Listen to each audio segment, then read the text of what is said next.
Was Sessionak Asia, the lyrical energizer. The first song was coming in from Pop Solomon.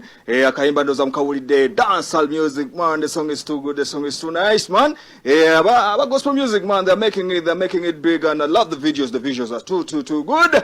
And that beautiful song with the beautiful voice, that woman there, you know, she is called Debbie Grace. Limba bali sempulira. Awulide eddoboozi lya Mukama limuyita. Naye gwaliyo inowulira eddoboozi muganda wange, so that ebintu bikyukakyuka mu bulamu bwo. Wulizanga eddoboozi lya Mukama, bw'oba towuliriza eddoboozi lya Mukama muganda wange, then things won't work out for you, bro or sister who is right now watching. It's a beautiful Friday. Amanya ngadzemo buto.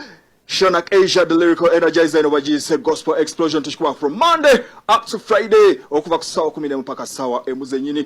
Tuba tuchifabakula to the fullest. Whoever is there watching right now, kutumideko nyo. Friday tuyingira weekend, and most of the people, most of us ngaba lokole, nabo ba people abali eyo babali betegeko genda mu overnight kati esawa zino overnight wane betandika muganda wange. Ekigambo kiba kijira mu nyimba wano bo praising and worshiping byonna tuba tukola ki tubikuwa cause overnight ya leero era bagenda mu overnight muganda wange saba totuuka yate kutula butuzi na kutunuulira abantu no tunulira abantu nga basaba na don't do that. Genda osabe mukowole ajja kuwuliriza embeera ekyuke, ebyenfuna bikyuke, n'ebirala bingi nnyo bikyuke, business ekyuke, badde tefuna etandika okufuna the next day cause it's your day to go for prayers. Ochegere ekyo ekintu okuleka Sunday. Friday is another day for most of the barokole.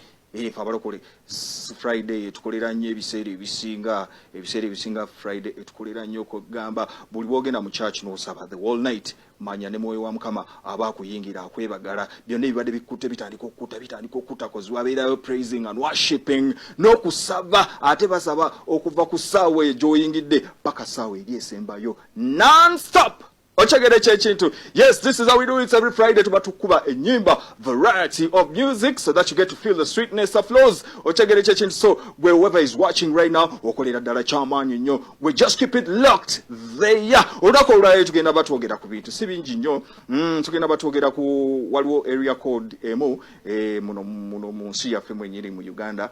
Waliwo area eyo enjuki abantu bezaalumye zabalumidde ddala bubi nnyo, zaalumbye abaana b'essomero. Tugenda batubyogerako.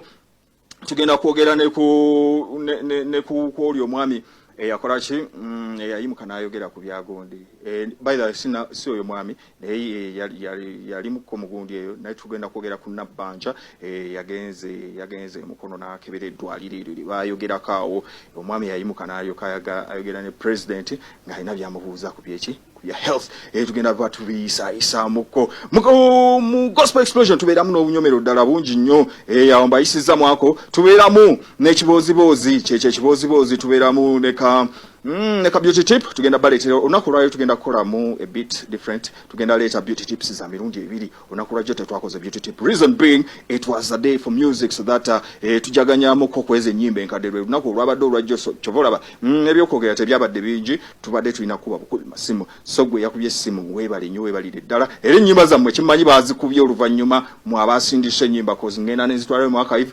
Producer n'aba ng'akikwasaganya mpola kati gwe yeekumira ku Excel okuva ku ssaawa eyo ennyimba ziba tuzikuleetera brother. Otegere ekintu mbatumiddeko nnyo mwena abagyekumiddeko abebweyogera ekyekabanda nagulu buli wamu wonna muno mu Uganda cause kwe tuli ku GoTV erina a wider coverage etuukira ddala buli wamu wonna free to air kwe tuli muganda wange. So gwe just be there, don't move nowhere. Otegere ekintu right about now katusooke tugendeko mu buyimba kamu bubiri busatu tukomewo tovaawo.